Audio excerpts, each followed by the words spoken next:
You won't regret it, I promise. Subscribe. The blade slipped and nicked my thumb again. Same place as last week. I didn't even curse this time.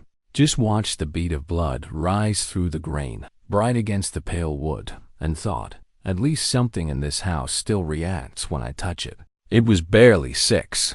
The street outside still half asleep, snow melting in the gutters. I'd been at the bench since dawn, sanding a small wooden train for the O'Neill boy. His father died last month, and I thought the least I could do was give the kids something that moved forward when pushed. That's the rule I work by now. If I can't fix people, I'll fix the small things they leave behind. I still open the shop every morning, though no one expects me to. The neighbors say it's devotion. Helen calls it habit. Maybe she's right. Habit feels holier than prayer these days. You should see the place. Walls lined with shelves of little soldiers. Rocking horses, tin drums, yo-yos with fading paint. Every toy I've built in 50 years has some whisper of my life in it. A dent from the year Michael was born. A cracked wheel from the night Helen's mother died. The varnish smell, the faint hum of the radiator. They've been more loyal than any living soul. Helen sets my coffee by the window before she goes to her garden group. Always the same mug, chipped handle, a quiet mercy of routine. We don't talk much anymore. She's gentle, but distant, like someone keeping a candle lit for a ghost she no longer believes will come home. It's Michael who's gone silent, my oldest, the one who used to sweep this very floor for a quarter a day, when quarters still meant something. He used to say he'd take over the shop one day, modernize it, maybe even sell online. Then came college, city life, new friends, new excuses. Now he only calls when he wants to remind me he's busy. Helping family, he said last time. I didn't ask which family. Funny how words can rot inside you if you don't spit them out. I tell myself he'll come by soon, that he'll notice I'm getting slower. But a man can only wait so long before he starts talking to the walls. Yesterday, I found one of Michael's old carvings, a lopsided duck he made at 12. He'd burned his initials into the base, Mum-G, proud and crooked. I ran my thumb over it, felt the rough edges where the knife had slipped. Maybe that's where it started, his impatience. He always wanted the shape before the effort. I sometimes wonder if I failed him, or if loving him too softly made him weak. When your children grow up, they don't ask if you did your best. They decide for themselves whether you mattered. Boston has changed more than any of us. The old men who used to stop by to chat are gone, replaced by young couples pushing strollers, their phones brighter than their eyes. They look at my sign, Grove's Toycraft, Est, 1968, and smile like it's a relic. Maybe it is. Maybe I am. Still, I keep sanding. The rhythm steadies me. Forward and back. Forward and back. The same way time moves when you've got more years behind you than ahead. At noon, Helen came in with her scarf still dusted with snow. You forgot lunch, she said. I'm not hungry. You never are. She left a bowl of soup anyway, the spoon clinking too loudly against the rim. When she went out again, the silence filled the room like water rising in a tub. It was then I heard it, the small metallic tap against the window. Not wind, not a branch. A letter. Someone had slipped it through the mail slot and it skidded across the floor. Bills, probably. Or one of those glossy flyers trying to sell me a stairlift. But the envelope was thick, cream-colored, with my name written in dark ink, Mr. Clifford Groves, in handwriting too familiar to mistake. Michael's? I sat down at the workbench and stared at it for a long time. It had been nearly a year since his last visit. The last time he'd walked out of this workshop, he'd said, "You care more about toys than people." He hadn't been wrong, just cruel. The letter trembled slightly in my hands. Funny how a piece of paper can weigh more than guilt. Inside, a single sheet. No greeting, just a few lines. Dad, I know it's been a while. I need to see you. Tonight, if possible. It's important. It's about Norma. Norma. That name hadn't passed through this house in decades. The letters blurred for a moment, and I could almost smell the summer of 1960. Sawdust and lilac perfume. The girl with the laugh that echoed across Revere Beach, who said she'd write when she got to New York. She never did. Helen didn't know about her. Not really. Some ghosts are better kept under floorboards. I folded the letter carefully, slid it back into the envelope, and placed it on the shelf beside the half-painted train. The same shelf where I keep old blueprints and unfinished repairs, things I tell myself I'll return to, knowing I won't. That evening, as the city dinned to gray, I sat by the window with Helen's untouched soup. The streetlight flickered on, and snow began again, soft and indecisive. I thought about calling Michael first, just to ask what this was about, to sound steady. But I didn't. You learn, after 60 years, that anticipation can be worse than truth. Instead, I kept working. The rasp of sandpaper, the smell of glue, the steady tick of the clock, small companions against the coming storm. Somewhere around 10, I turned off the lights and stood at the back door, looking out toward the porch and the old maple tree that leans like an old friend refusing to die. Its branches were heavy with snow. I thought I saw movement, maybe a shadow, maybe my imagination, and for a brief second, I felt something I hadn't in a long time: expectation. When you've been invisible long enough, even trouble feels like attention. I locked up for the night, checked the letter once more, and placed it in my coat pocket. If he was coming, he'd find the door open. By the time I heard the footsteps, the snow had turned to a thin, cold rain. You know the sound, soft, irregular, like someone knocking without conviction. I almost didn't check. I'd been sitting by the stove, mending the wooden leg of a rocking horse that hadn't rocked in years. But then came the second knock, heavier, impatient. When I opened the door, there he was, Michael. My first thought was how old he looked. Not the kind of old that comes from time, the kind that comes from worry. His hair was damp, the collar of his coat curled up, eyes too bright, too restless. For a moment, he looked 12 again. The same boy who used to wait on the porch for me to finish in the workshop so we could walk to the corner store for lemon drops. "Dad," he said, his voice catching. "I need your help." I stepped aside, let him in. The smell hit me first. Stale whiskey and rain. He wiped his shoes half-heartedly, the way people do when they no longer feel at home. "Sit down," I said. "You want coffee?" He shook his head, pacing instead. "It's about Norma." The name landed heavy in the air. He must have seen something in my face because he added quickly, "My girlfriend, Dad. You've met her once." "At the hospital last spring." I nodded, pretending to remember. But the sound of her name was enough to unmoor me. Norma, that ghost of another lifetime. The girl I once thought I'd marry before she ran off to New York. Michael rubbed his hands together, restless. "She's in trouble. Real trouble." I waited. He looked at me like I was supposed to understand without words, the way children do when they've already rehearsed their excuses. "She borrowed money," he said finally, "from the wrong people." "How wrong?" "The kind who don't send reminders." I sat back. The room felt smaller. I could hear Helen moving upstairs, slow and careful, like someone who knows better than to interrupt a storm. "How much?" I asked. He hesitated. 30,000. I almost laughed, not because it was funny, but because I hadn't heard a number that absurd in my own house since the mortgage days. "You think I have that?" "I know you do," he said. "You've been saving for years. The shop, the property. You've been talking to someone." He flinched. "I'm your son, Dad. I know how you live. You don't spend a cent you don't have to." There was something in his tone. Not admiration, not gratitude. Calculation. I went to the window, needing the space between us. Outside, the rain had thinned to mist, streetlights turning everything yellow and unreal. "You could sell a few of your antiques," he went on, "or dip into the savings." "Norma's terrified, Dad. They've been calling her, following her. I can't just stand by." I turned. "You want me to pay her debt?" "She's my family," he said. "Family?"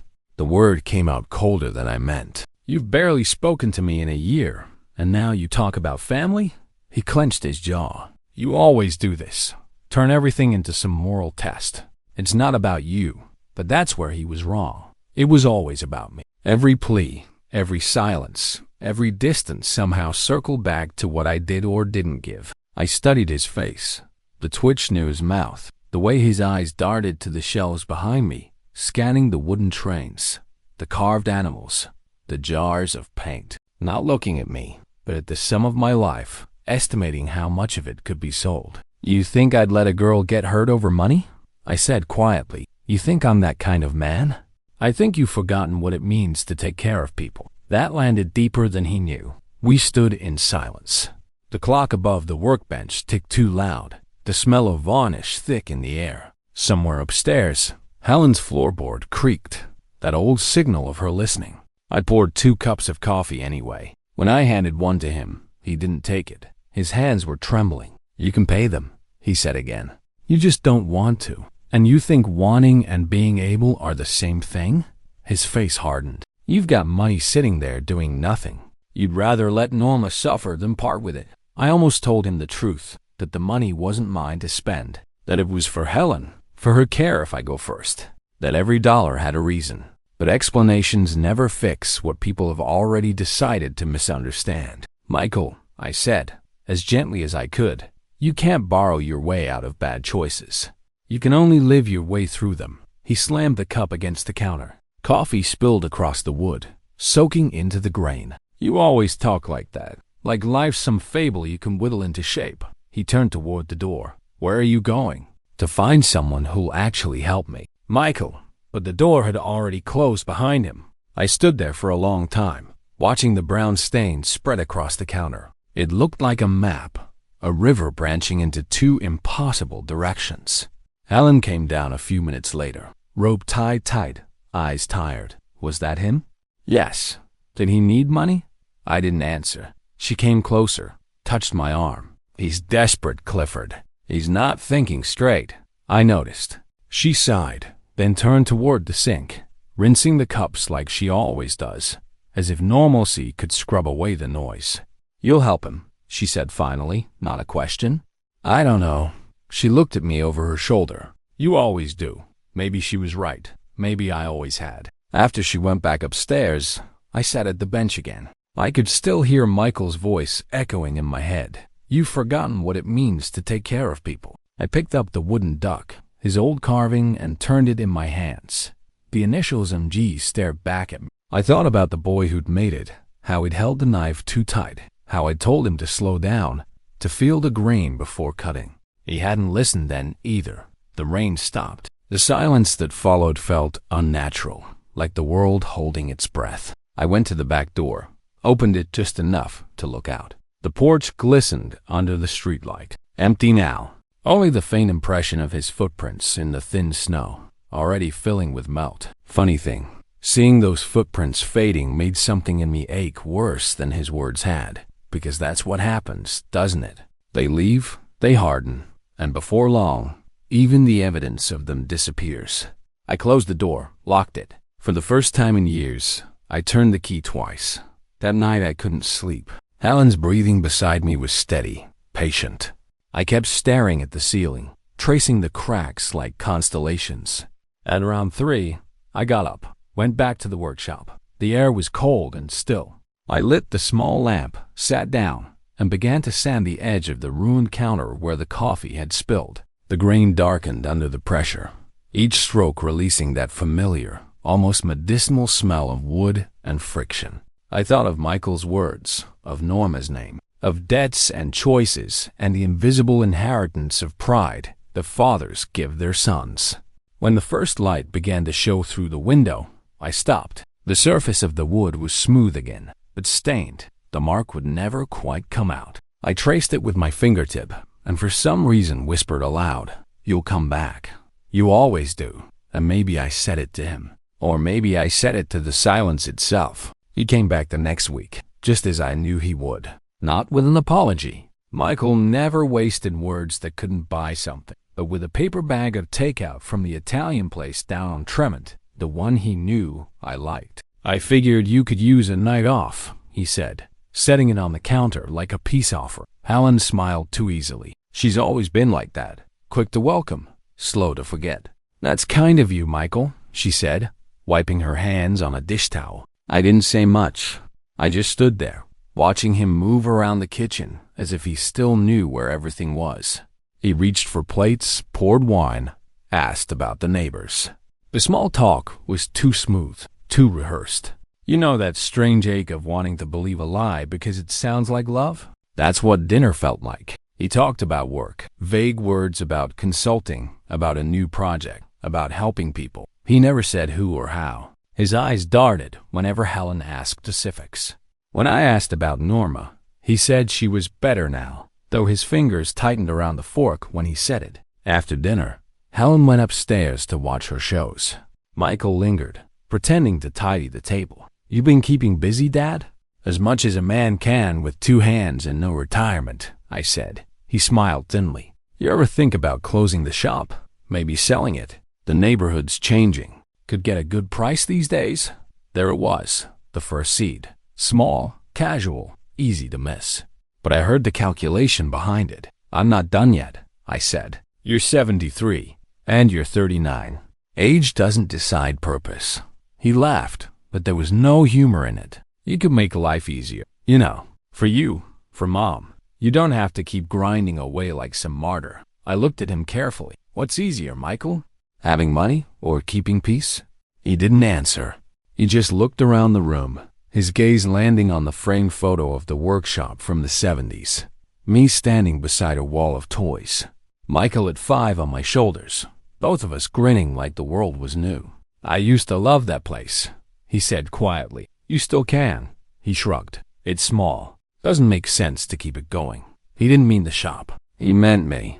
That night after he left, Helen said, "He's trying. You saw that, didn't you?" I nodded, though what I saw wasn't effort. It was strategy. Still, some pathetic part of me wanted to be fooled. I missed being needed, even if it was counterfeit. He started coming by more often after that. Sometimes he brought groceries, sometimes lunch. Once, a bottle of scotch he couldn't afford. He'd walk through the workshop, touching everything. The toys, the shelves, the lathe, as though reacquainting himself with a forgotten inheritance. "Still smells the same," he said once. "That's what honesty smells like," I told him. He didn't laugh. We worked side by side, a few afternoons. I let him help sand or paint, small tasks to keep him grounded. But he was impatient, always rushing. "You don't have to make it perfect," he'd say. "I do," I'd answer. "Otherwise, why bother?" One evening, he stopped mid-work, wiped his hands, and said, "You ever think maybe you hide here? That all this," he gestured to the toys, "is just a way of staying out of real life?" I set down the brush. "If you think this isn't real, you've never built something that lasts." He smirked. "Real men deal with real problems, Dad." That one stung. He didn't know how much. Because the truth was, I'd spent half my life solving other people's problems. My workers, my children's, my customers, but never my own. Maybe that's why the workshop became my refuge. Wood was easier to reason with than blood. That night, after he left, I found an envelope on the bench, an old receipt from a pawn shop downtown. Inside, a note in Michael's handwriting. "Hold on to this for me." The item listed, a gold pocket watch, initials CG, my father's. The only thing of his I'd ever kept. Michael had pawned it. I don't remember sitting down, but suddenly I was. My chest felt hollow, like something vital had been carved out without permission. I didn't tell Helen. Not that night. Not ever. Some betrayals are too small for sympathy and too large for explanation. The following week, he arrived with Norma. She was younger than I remembered, or maybe I was older than I'd admitted. Thin, nervous, her hair damp from the snow. She smiled politely, but it was the kind of smile that apologizes before words do. "Mr. Groves," she said softly. "Thank you for having me." I nodded, motioned toward the sofa. "Coffee?" She declined. Her hands were trembling. Michael sat close beside her, one arm draped in a performance of protection. "We wanted to clear the air," he said. "About the other night." I waited. Norma took a breath. "I made a mistake. I thought I could handle it. The people I borrowed from, they're not who I thought they were. And now?" I asked. "Now it's worse," Michael said before she could answer. "They doubled it. They said if we don't pay soon." He didn't finish. He didn't need to. Helen came in halfway through, carrying a plate of cookies, as if that might soften the room. "You poor thing," she said to Norma. "We'll figure something out. I hated how easily she said it. After they left, Helen turned to me. "She's frightened, Clifford. Whatever mistakes they've made, they're still family." "Family," I repeated. "You mean the kind that sells their grandfather's watch?" Her eyes widened. "What?" "Nothing." She set the plate down hard. You can't keep holding his past against him. He's reaching out. Reaching for what, Helen? Forgiveness. No, I said quietly. A checkbook. The next day, I went to the pawn shop. The clerk, a round man with a stained shirt, looked at the slip and whistled. Fine piece. Shame to let it go. How much? I asked. 800 to reclaim. You his father? I was. I paid the sum without a word, took the watch home, and placed it on the workbench beside the duck carving. Father and son, side by side, both scarred, both reminders of what gets lost when pride pretends to be love. That evening, I called Michael. Come by tomorrow, I said. Did you think about it? He asked quickly. I did. You'll help? We'll talk. He arrived early, smelling of aftershave this time, the kind men wear when they're trying to mask desperation. I got your watch back, I said. He blinked. What? I handed it to him. Next time you think about selling a legacy, make sure it's yours. He looked at the floor. I didn't have a choice. There's always a choice. You just didn't like the honest one. He opened his mouth, closed it, then muttered, You think you're better than everyone because you've never needed help. I smiled sadly. You think I've never needed help? He didn't answer. We stood there, father and son, both too proud to say what mattered. I'm not giving you money, I said finally. He stared at me, disbelief mixing with anger. You'd let her get hurt? I'd let you learn. He shook his head. You're cruel. Cruel is taking from someone who's already given too much. He stormed out again. The door rattled on its hinges. I sat down, the watch still warm from his hand. Its ticking filled the room, steady and unbothered, the rhythm of time moving on whether we mend our cracks or not. When Helen came in later, I didn't tell her what happened. I just said, He won't be back for a while. She looked at me with quiet sadness. You sound relieved. I sound tired. That night, Boston hummed under the first real snow of winter. I stood by the window, watching the flakes gather on the porch where his footprints had been weeks ago. They'd melt by morning, of course. They always did. And yet, part of me still listened for the sound of steps returning, foolish as it was. Because that's what fathers do, isn't it? We wait for the door to open, even when we know the one knocking won't be our redemption, only another test. The workshop smelled of cedar and regret. I wound the watch, set it beside the duck, and whispered, Let's see if he deserves a fourth chance. But even as I said it, I knew the answer.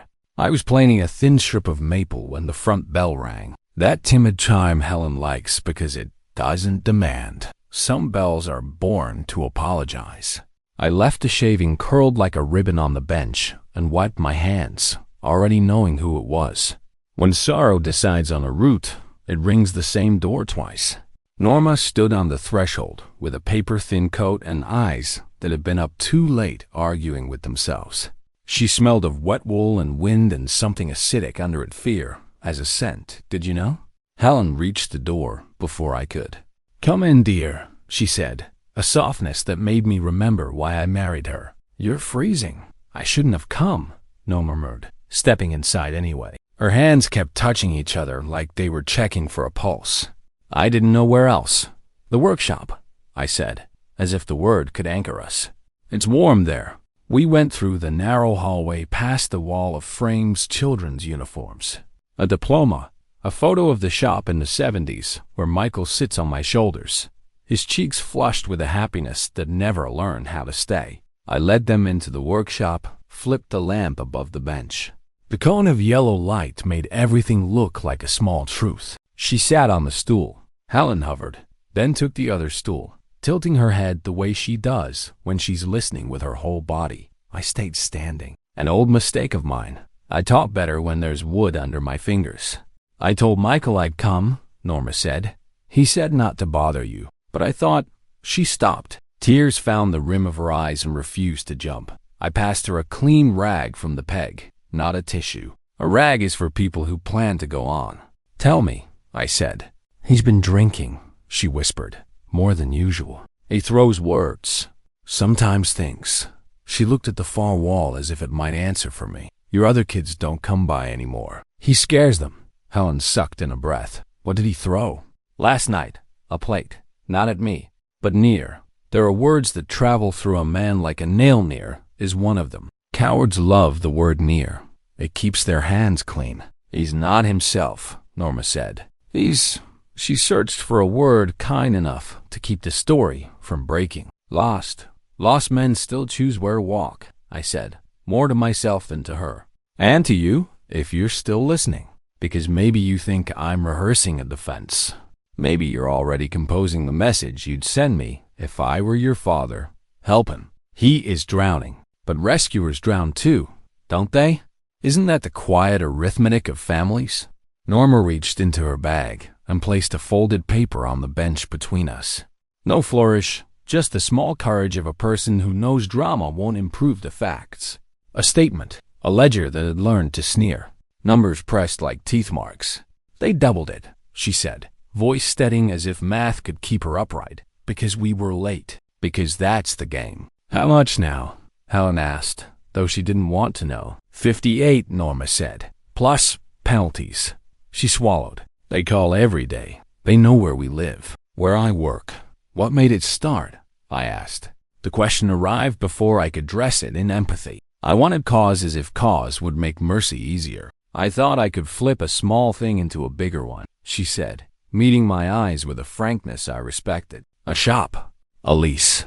I wanted to stop juggling 2 jobs and start one place I could call mine. I'm good with people. I'm good with numbers. Except when the numbers are hungry. She took a breath. Michael said he had someone. He said it was safe. He said he'd guarantee it.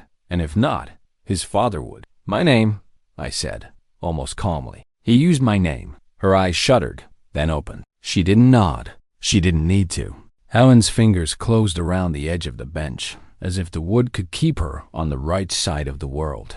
Clifford, it figures, I said. I kept my voice mild because rage is a tool I no longer use without measuring twice. He pawned my father's watch. Why not borrow my future? Norma flinched.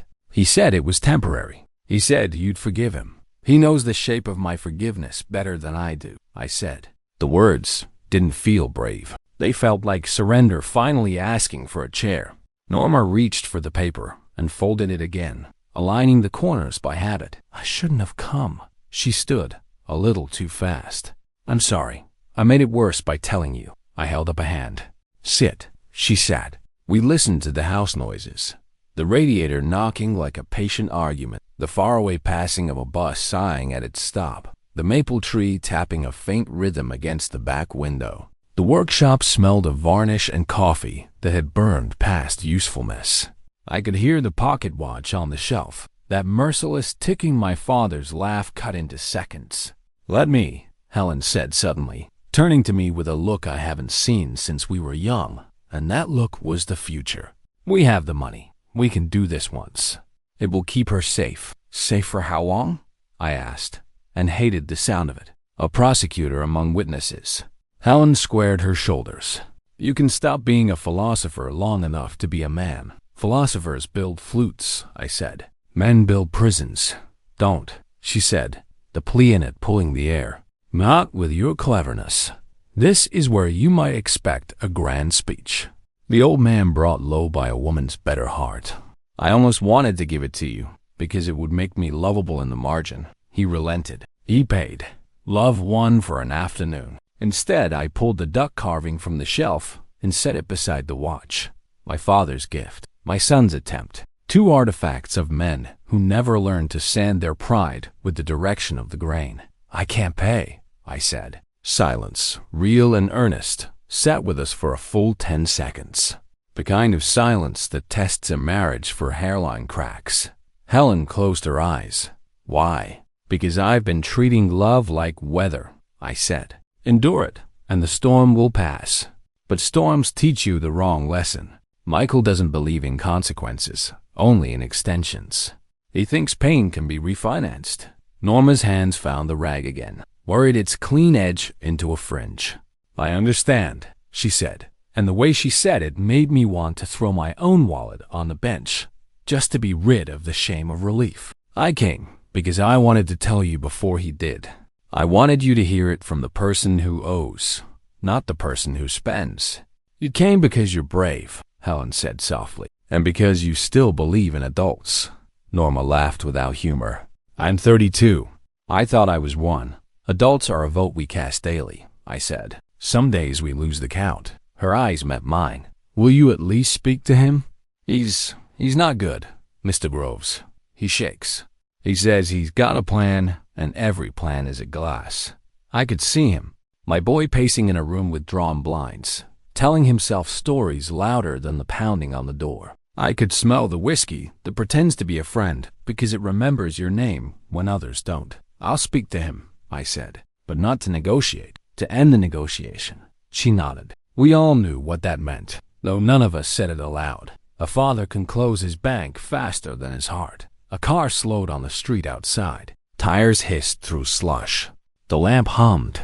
I reached for the letter opener, a slim brass thing with a handle shaped like a whittled leaf, and slid open the envelope she had set aside almost shyly when she came in, the one I'd ignored because I'd been watching her hands. It wore an official typeface. Official typefaces like to be recognized before they introduce themselves. Hearing notice, it announced, lavish with bold. Petition to attach property sat beneath, prim as a juror. My name, my address, the shop, the house.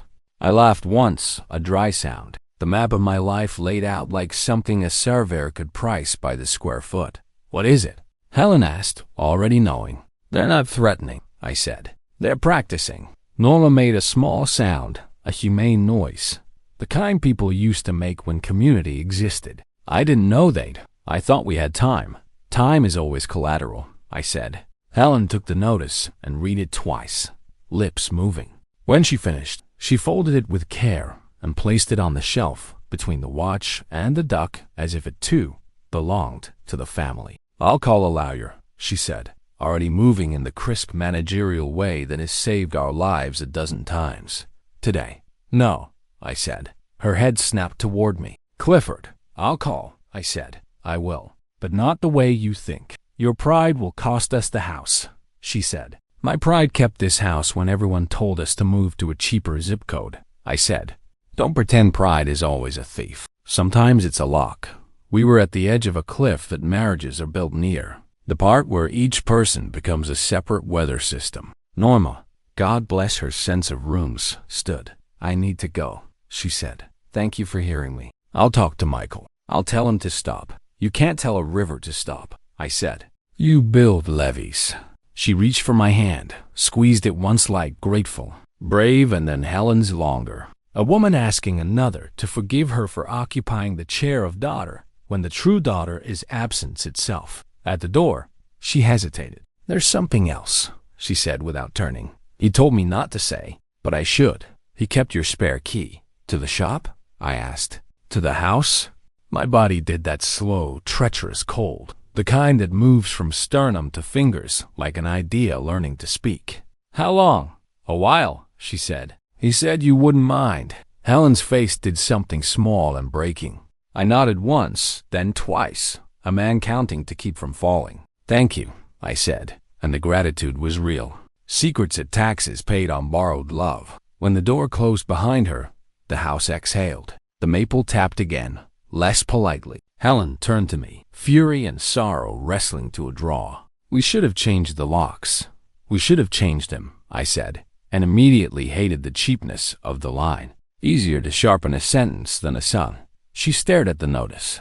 Promise me one thing. If I can, whatever revenge is brewing in that head of yours, make sure it doesn't burn what's left of us. I wanted to joke, to deflect. Instead, I went to the bench and cleared a space with care you reserve for altars. I set the hearing notice down, placed the pocket watch on its corner, and laid the duck carving across the top like a crooked signature. 3 points that made a triangle, and inside it the emptiest kind of room, a plan's beginning. I won't torch us, I said. I'm tired of being a fireman in a town that sells matches. I married a stubborn man, she said. You married a man who knows wood, I said. If I build this right, the grain itself will refuse him. Words, she said, not unkindly. Then a small deed, I said. I took the key ring from the nail by the back door and slid off the brass copy of the house key, the one we hid for, decades behind the third brick in the garden wall. I walked to the sink, switched on the disposal, and fed the key to that small, grinding mouth. It rattled, screamed, and then became pieces that would never turn a lock again. Helen watched without speaking. Dignity sometimes looks like pettiness until sleep explains it to you. We changed the deadbolt that afternoon. I oiled the hinges. Small defense against a large storm. I called the bank and froze a line I hadn't touched in years. I called the shop insurer and increased coverage. I called a lawyer whose daughter I once built a carousel for when she learned to walk again. Favors are a currency you should invest in early. At dusk, I heard his car idle outside. I didn't go to the door. Let him climb the porch and rattle what wouldn't open. Let him feel the new grammar of consequence. He knocked 3 quick taps, a pause, 2 more. The old family code from when we returned late and didn't want to wake Helen. I closed my eyes at the muscle memory and didn't move. "Dad," he called through the wood, the voice of a boy who used to ask for stories, who used to believe in my victories with a faith I borrowed to get through the months when bills and winter were co-conspirators. "I know you're there. Open up." I stayed at the workbench. The lamp haloed the notice like a saint. I wound the pocket watch, felt the spring resist, and then submit to tension. Time likes it taut. "Dad," he said again, softer now. "Please." Helen stood in the kitchen doorway, her face tilted toward me, her eyes willing something like mercy into existence. We waited, 3 figures in the house rehearsing itself for the next act. The knocking stopped. Footsteps retreated, then returned. Metal scraped at the lock. The key met the deadbolt and discovered its afterlife. A muttered curse. Another scrape. Nothing. The spent silence of a plan that forgot the wood had memory. He tried the back door. He tried the cellar. He tried, because habit believes in itself. Finally, his voice from the porch again, a different shape, this time anger bruised by humiliation. "You think this will stop me?" No answer. Not from me. Not from Helen. Not from the watch. Only the radiator knocked once, an old man's laugh. I listened as his car pulled away, tires spinning in slush like a lie rushing to its next listener. I waited another minute, then 2, then went to the back door and opened it. Cold came in, honest and rude. On the top step lay an envelope he must have slid under the storm door. I picked it up and felt the weight. Not heavy, not light, the kind of weight plans have when they become threats. Inside, a photocopy of a will. Not mine, my mother's, dated 1989, annotated in a familiar adult son's hand. Contested asset? He'd circled the line where she bequeathed all personal property of sentimental value to me. Beneath it, he'd written, "Sentiment is market value when the market is love." And there, stapled to the corner, a business card I didn't recognize, some lawyer with a downtown view and a post-it in Michael's slanted printing. "If you won't help, the court will decide what's yours." I looked at Helen. She looked at me. Neither of us moved toward the phone. I set the copy down, not beside the watch or the duck or the notice, but on a new, empty square of bench. I wasn't going to let him fold this paper into our history like a napkin. This one would get its own light. "Clifford," Helen said quietly, "what are you going to do?" I turned off the lamp and let the late winter dark come on, the room softening around that small constellation of objects. Watch, duck, notice, will copy, each ticking in its own way. "What I should have done years ago," I said, and I felt the sentence settle into my bones like a dowel clicking into place. "I'm going to teach him what he thinks he already knows." "Which is?" she asked, wary, loving. "How to lose," I said. "Properly." The porch creaked as the wind shifted. Somewhere in the neighborhood a siren started and didn't hurry. I ran my thumb along the nick in the bench Michael made when he was 14 and tried to carve his name into my work table because he wanted ownership to be a knife, not a life. "Tomorrow," I said, and the word felt like both a sentence and a reprieve. "Tomorrow I'll begin." And then, because every plan needs the decency of a witness, I turned the watch face toward me and asked my father out loud, "Would you have done the same?" Boston woke under a thin rain that morning, one of those half-hearted drizzles that never commits to cleansing anything. I walked to the workshop without an umbrella, letting it soak through the wool on my coat. The street smelled of wet stone and bakery exhaust, a mix that used to mean life. These days it meant endurance. I'd slept an hour, maybe two. Helen had tried to hold me, but our bodies have learned separate patterns of concern. She worries by touch. I worry by silence. When I reached the shop, I switched on the small radio that always hums at the edge of consciousness, some old jazz. Station where the saxophone sounds like a man trying not to apologize. I sat at the bench. The photocopy of my mother's was still lying there from the night before. The corner had curled with damp. Her handwriting, those tidy Catholic loops, speak through the lawyer's typeface.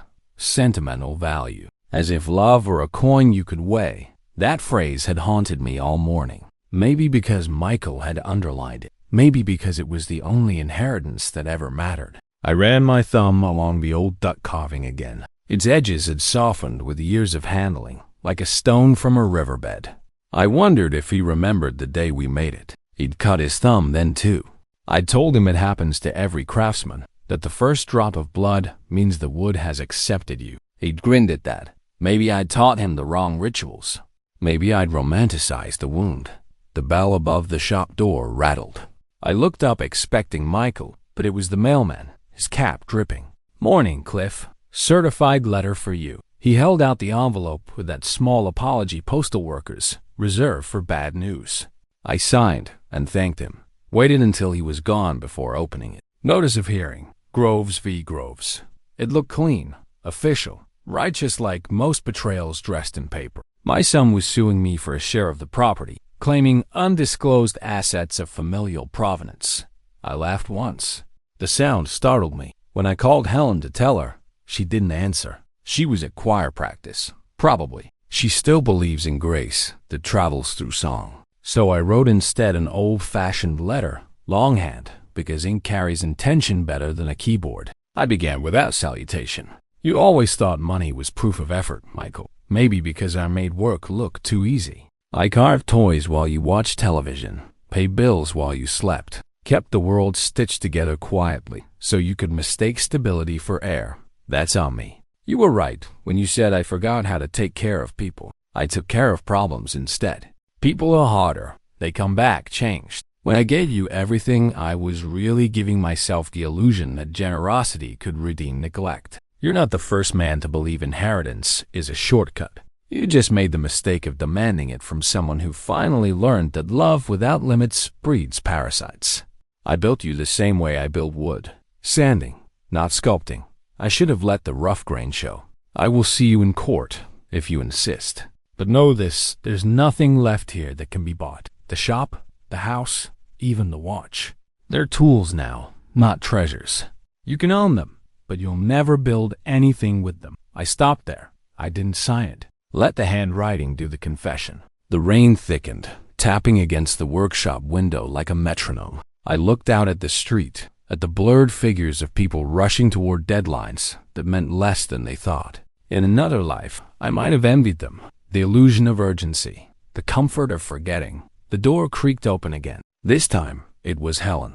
"I heard from Norma," she said, shaking the rain off her umbrella. "He's gone to stay with a friend in Quincy. Says he's getting clean." "Clean from what?" "Everything, I think."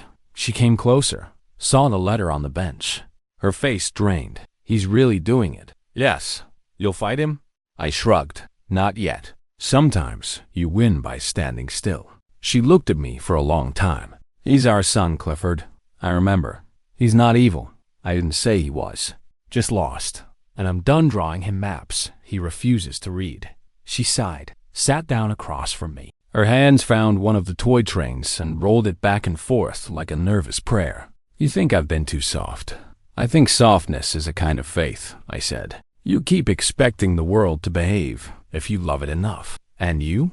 "I expect splinters." For the first time in weeks, she smiled, faint but real. "You used to be kind. I used to be younger. We sat in that fragile peace a while, two veterans of the same war, comparing scars.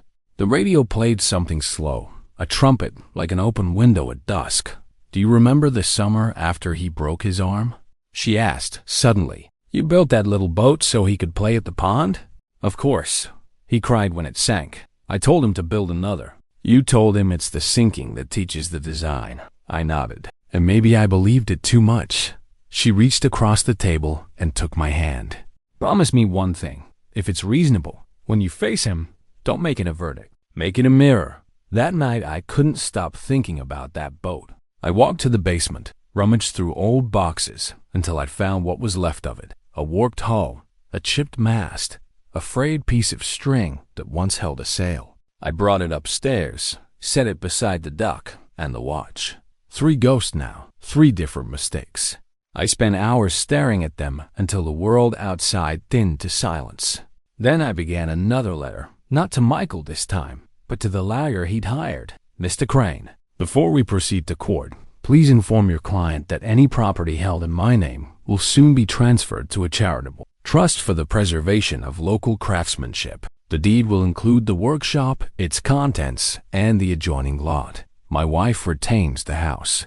There will be nothing left to contest except conscience.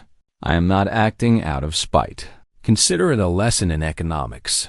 Sometimes the only way to keep value sacred is to remove it from circulation. Sincerely, Clifford Groves. I sealed it before I could change my mind. Revenge is cleaner when you dress it as purpose. The next morning I walked a few blocks to the notary's office. The rain had stopped. The air smelled of thawing earth. Inside, the clerk looked at me over her glasses. You sure you want to make this irrevocable, Mr. Groves? Irrevocable things are all I've got left, I said. She nodded, stamped the papers, and slid them across the counter. Then you're done. Outside, the city looked sharper. The world hadn't changed, but I had. I wasn't a victim or a saint, just a man who'd stopped renting out his dignity. I walked past the courthouse where, in a week, my son would arrive with a lawyer to fight for what no longer existed. Part of me wanted to warn him, to spare him the humiliation, but that would have been the old habit again, rescue disguised as mercy. Instead, I mailed the letter to his lawyer and kept walking. When I got home, Helen was waiting at the kitchen table, the afternoon light slicing her face in gold and shadow. Did you do it? She asked. I did. Then what now? Now we see if absence can teach what presence couldn't. She looked at me carefully. And if it doesn't? Then I'll build something else. Maybe not a son. Maybe just peace. I went back to the workshop, poured 2 glasses of wine, one for her, one for me. We sat amid the sawdust and the smell of old varnish, the 3 relics between us like witnesses, the duck, the watch, the boat. You realize, she said, he'll hate you for this. I can live with his hatred, I said. It means he finally believes I exist. She reached for her glass. You think he'll understand someday? I think understanding comes after loss, I said. The way light follows smoke. The clock struck 8. The workshop glowed soft and golden. Outside, the maple creaked against the wind like an old body refusing to fall. I raised my glass to it. To what remains? Helen followed, her voice barely above a whisper. To what still repairs. We drank, and for the first time in months, the silence that settled wasn't heavy. It was earned. I woke before the alarm as usual. Old habits don't need clocks. They just obey ghosts. The light was gray-blue, that soft Boston dawn that looks like forgiveness if you squint. Helen was still asleep, one arm flung over my side, her wedding band glinting faintly in the half-light. I stayed still, not out of tenderness but gratitude. After everything, she was still there. Presence has a weight that apology can't imitate. Downstairs, the house smelled of rain-damp wood and coffee grounds. I brewed a pot and stood by the window watching the maple sway under a fresh wind. Its bark peeled like tired skin, but it still stood. There's a sermon in that, though I've stopped preaching. The workshop waited, a dim cathedral of sawdust and memory. I unlocked the door, flipped on the lamp, and greeted the bench like an old friend. On the shelf, the same 3 relics kept their vigil. The duck, the watch, the warped little boat. My mother's will copy was gone. The trust papers had replaced it, neat and legal, stripped of drama. When I signed them last week, the lawyer, a young woman named Sophia, who wore her certainty like perfume, had said, "You're sure, Mr. Groves? You understand this means your son can't contest it anymore." I understand, I told her. That's the point. She'd hesitated, then smiled in that professional way lawyers smile when they recognize resolve disguised as regret. You're protecting your legacy. No, I said. I'm setting it free. The court hearing had come and gone. Michael arrived with his lawyer, looking hollow-eyed and expensive. I watched him from across the room, my son, my mirror in reverse. He didn't look at me at first, only at the papers in front of him. When the judge announced the trust transfer, I saw confusion flicker, then anger, and something quieter, almost relief. His lawyer leaned close, whispering. Michael didn't answer. He just nodded once, then turned toward me with a look I still can't name. Not hatred, not forgiveness. Something older, like recognition. He stood to leave before the judge had even finished, the echo of his shoes fading down the corridor like punctuation. I haven't heard from him since. Not a call, not a letter. But 2 nights ago, a car idled by the house for a long time, headlights off. Then it drove away. That's enough. Sometimes silence is its own truce.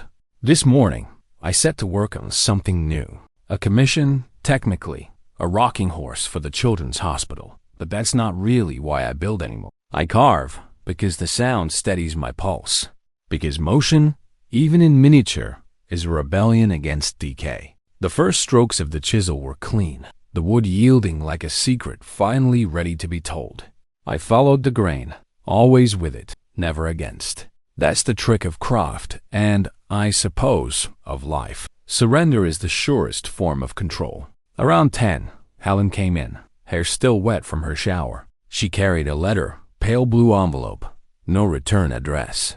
"It's from him," she said. I wiped my hands on a rag before taking it. My name written in Michael's sharp, hurried scroll. No stamp. He must have dropped it off himself. My chest did that small, traitorous tremor it hasn't learned to hide. The letter was short. "Dad, I heard what you did. Everyone's calling it heartless. I know better. You were right about the shortcuts. I've been in a program in Quincy. I'm staying with a friend from school. I'm working again. Real work, not schemes. I don't want money. I don't want forgiveness. I just wanted you to know I'm still here." I read it twice, then handed it to Helen. She pressed it to her chest like it was a photograph of a newborn. "You did it," she said. "No," I said softly. "He did." She smiled through tears. "Still, you gave him the push." "I only stopped being his cushion," I said. We stood there a long time, watching the rain streak the window. She reached for my hand, and I let her. No speeches, no ceremony, just the small human warmth of survival. Later that afternoon, I walked to the park by the Charles. The sky had cleared into that brittle autumn blue that Boston does so well, a sky that makes you nostalgic for things that never quite happen. Children were playing near the pond, their laughter carrying over the water like small fireworks.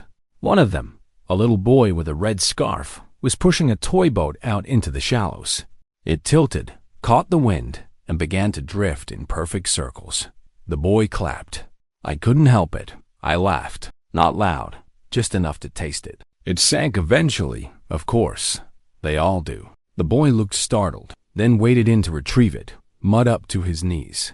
His father shouted something about ruining his shoes, but the boy kept going. When he reached the boat, he lifted it high, dripping, triumphant. I found myself whispering, "Good, learn early." Walking back, I passed the storefront window of an antique shop. They'd arranged a small display. Tin soldiers, a wind-up bear, a wooden train painted bright red. For a moment, I thought, no, I knew, that one of them was mine. The paint, the curve of the wheel, the tiny imperfection in the hinge.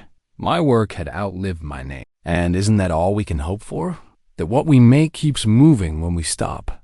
At home, Helen was on the porch, knitting. She looked peaceful in that deliberate way people do when they've earned their quiet. "He wrote again?" I asked. She shook her head.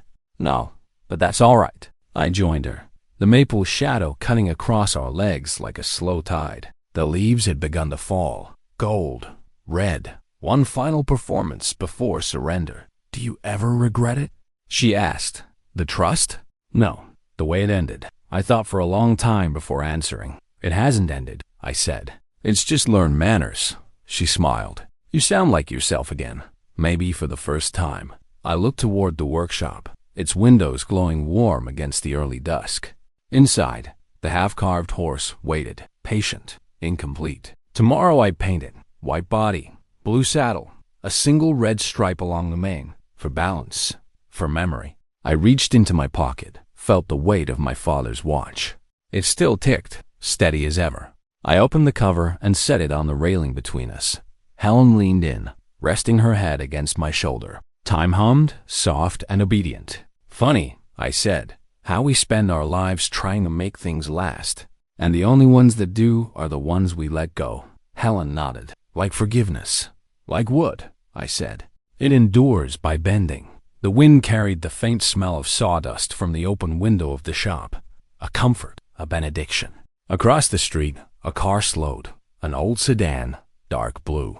Michael's silhouette in the driver's seat. He didn't stop, didn't wave. Just a small nod, barely visible, before the car moved on. That was enough. When night finally settled, I went back to the workshop one last time. I turned off the lamp, leaving only the glow from the streetlight spilling through the window. The three objects on the shelf shone faintly. The duck, the boat, the watch.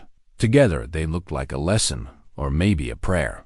I placed my hand on the bench, felt the smooth, faithful grain beneath my palm. You held, I whispered. And maybe I was talking to the wood, or maybe to myself. The clock ticked, the wind shifted, and somewhere in the distance, a siren rose and fell. Not alarm, just the sound of a city breathing. I locked the door, pocketed the key, and stepped out into the cool night. Tomorrow, I'd sand the horse's mane. Tomorrow, I'd write to my son. Tomorrow, I'd start again.